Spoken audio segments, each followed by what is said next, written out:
Welcome to organ practice at St. Paul's. I don't have historical information so much this week because I'm just practicing one of my own toccatas, but I thought it'd be a good opportunity to show you some of how organists control volume.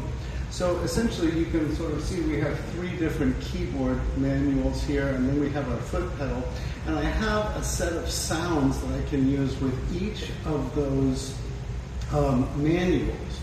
And what's cool is if I can make a sound on this top manual like that, I can take all of those sounds and play them and add them to the other manuals. So I can sort of make a level of, I can take all the sounds from the top manual and put them on this one and add them to the sounds that are already there. And then I can take all of the sounds of both of these manuals and put them to the middle and add to the sounds there. So I have like three different levels of volume.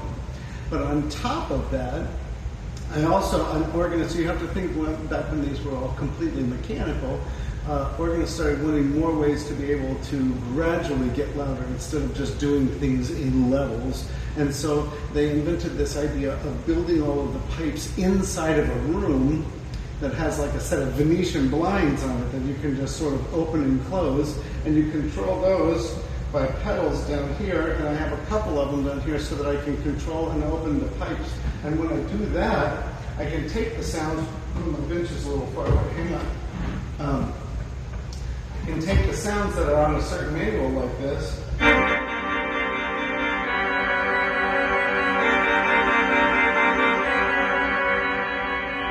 control how loud or soft they are by opening and closing those Venetian blinds. A lot of times people ask, well, how do you change the sounds while you're playing? We have all of these memory buttons, and I also have buttons that I can touch with my feet. So while I'm playing along and I want to change the sounds, I have to also push other buttons to change the sounds while I'm playing. It's pretty wild to think about, but that's what actually happens. So let me show you like how it happens in real life, sort of. Yeah.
Between manuals, but I'm also adjusting those shutters while I'm doing it, and sometimes adding in little stops and taking away little stops while I'm doing that at the same time. So for example, here's our middle section of the same piece.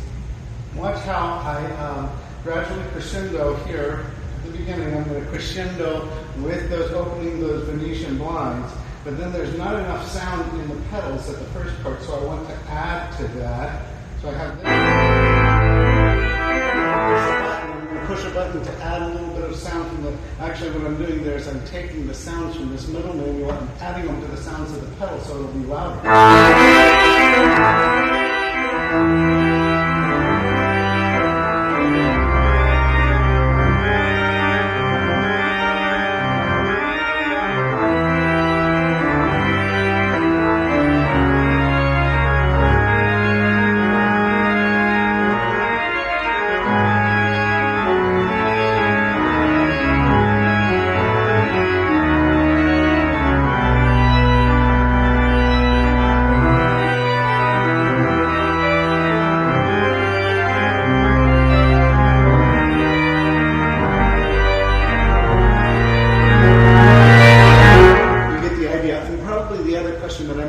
Most often about playing is how do I get my pages to turn automatically when I want to? And the answer to that is that during COVID, all of us had to shoot videos all the time. This is actually how these organ practice videos started.